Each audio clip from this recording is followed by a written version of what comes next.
Hey everyone, Graph DBA here again with another quick video, and this one is a short crash course in PowerMax basic storage concepts designed for Oracle DBAs, or really any DBA for that matter.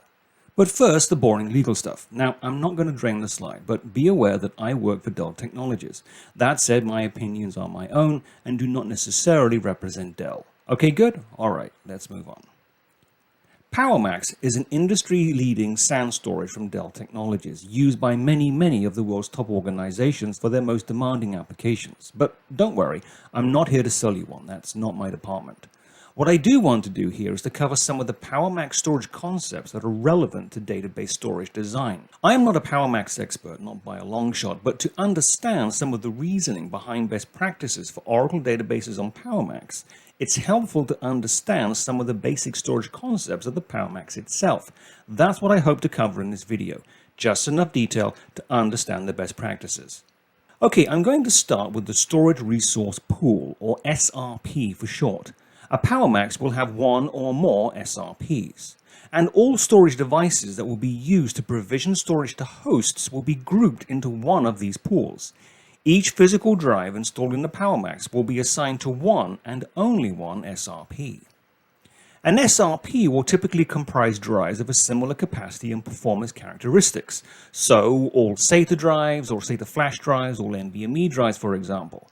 Multiple pools might be used to segregate media of different performance characteristics, or might just be used to segregate data, perhaps for regulatory reasons. An SRP will have certain attributes, such as in this example where it has been used for fiber channel storage. An optional compression may also be specified at the SRP level.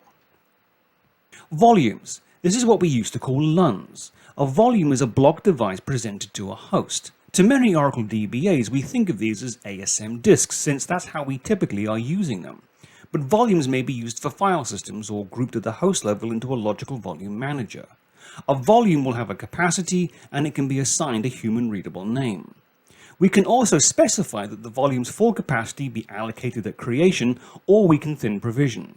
Now, if you've used Oracle ASM, you will recall that Oracle recommends a minimum of 4 ASM disks per ASM disk group, and you'll likely end up needing several ASM disk groups for your largest and most demanding databases. Therefore, a volume can be part of a storage group, so let's talk about that. A storage group is a collection of volumes. It allows all the volumes in the group to be managed as a single logical entity. Options such as compression or replication can be enabled or disabled at the storage group level. Storage snapshots, the ability to make instant clones of disks, can also be done at the storage group level. Storage groups can be mapped or unmapped to hosts so that the OS can see the disks. Note that also a storage group can comprise other storage groups in a parent-child style relationship, allowing us to manage all the child groups as one, or we can interact with them individually. Storage groups may have a service level which governs the performance of the volumes in the group, allowing us to make sure that our most important databases get the best performance possible. In the event of a child storage group, they will inherit any service level from the parent unless their own is explicitly set. So storage groups are ideal for ASM disk groups that are made up of multiple ASM disks or volumes. Okay, so I mentioned service levels could be specified for a storage group. The service level determines the acceptable level of performance within the storage group. The best performance is Diamond. That's the one you'll ideally want for your most performance critical databases. The least performant is Bronze, which will actually throttle performance down, useful for pesky developers who like to use things like Oracle Discoverer.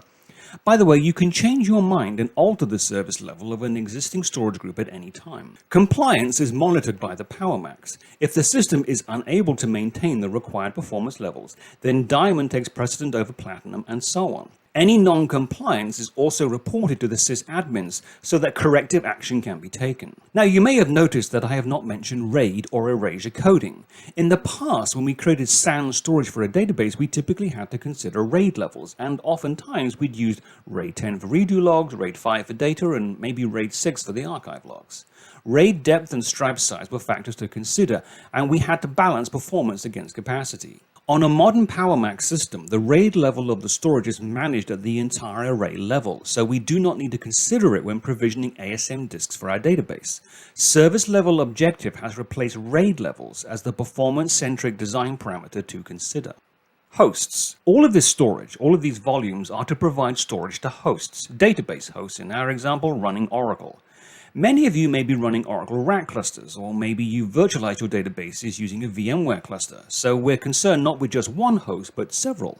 Therefore, you can create host groups, whereby you can provision to all the hosts in the group at once, rather than host by host. Alright, I want to take a moment to show you a little of how the PowerMax is organized internally. You see, inside a PowerMax are engines. Each engine contains 2 directors, and these directors are the brains of the operation. Smaller PowerMaxes are limited to 1 or at most 2 engines, whereas larger PowerMaxes can have up to 8. Every director could potentially serve I/O to any host from any volume, and they are all active at once. With the latest PowerMax, there has been some changes in nomenclature. Directors are now called nodes, and engines are now referred to as node pairs, or oftentimes bricks.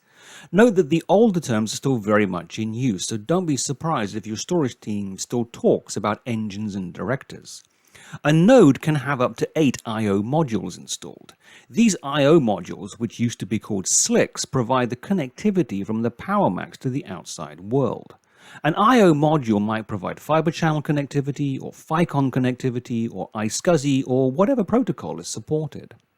Initiators.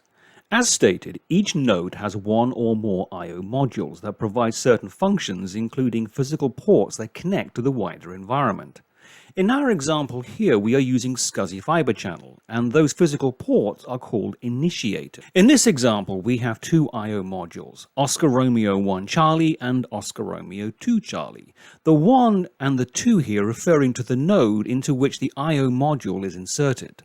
The C refers to the slot to which the I/O module is installed, and in our case both I/O modules are installed into slot C in their respective nodes. As you can see, we have a lot of initiators. So we gather initiators together in port groups. Now you might wonder why we don't simply map all storage groups and all volumes to all initiators. Well, you could do that, but storage engineers spend a lot of time and effort designing specialized networks to connect hosts to SAN storage. Not all ports may be physically mapped, and in larger environments where the PowerMax would often be found, we might want to reserve some ports for our important Oracle databases and other ports for other uses. In most examples, a storage administrator will have created a port group for the DBA team based on the performance needs of the database and the availability of storage network resources. And lastly, we come to the masking view. A masking view is a relationship between storage groups, host groups, and port groups. It essentially allows the hosts in the host group to see the volumes in the storage groups using the initiators in the port group. Once the masking view has been established, rescanning the SCSI bus on the database servers should show the volumes to the host. The masking view can also be used to remove volumes from a host. Rather than delete volumes, they can simply be removed from the masking view.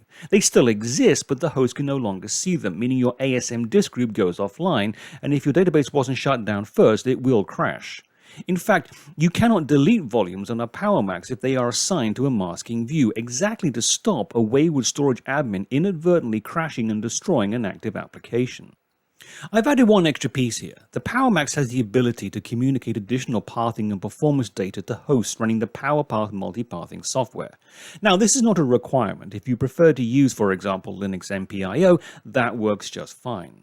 But PowerPath has numerous additional performance and availability benefits beyond typical multipathing software. This tab in Unisphere shows us the host that PowerMax has identified as running PowerPath. Okay, that's it for PowerMax Storage Basics. I hope that wasn't too painful. Hopefully, if you're a DBA like me, you got something useful out of that, and the PowerMax videos for Oracle ASM will make a lot more sense. If you're interested, check out the blog at gruffdba.wordpress.com for more amazing insights on running Oracle on PowerMax, PowerFlex, PowerStore, PowerRangers,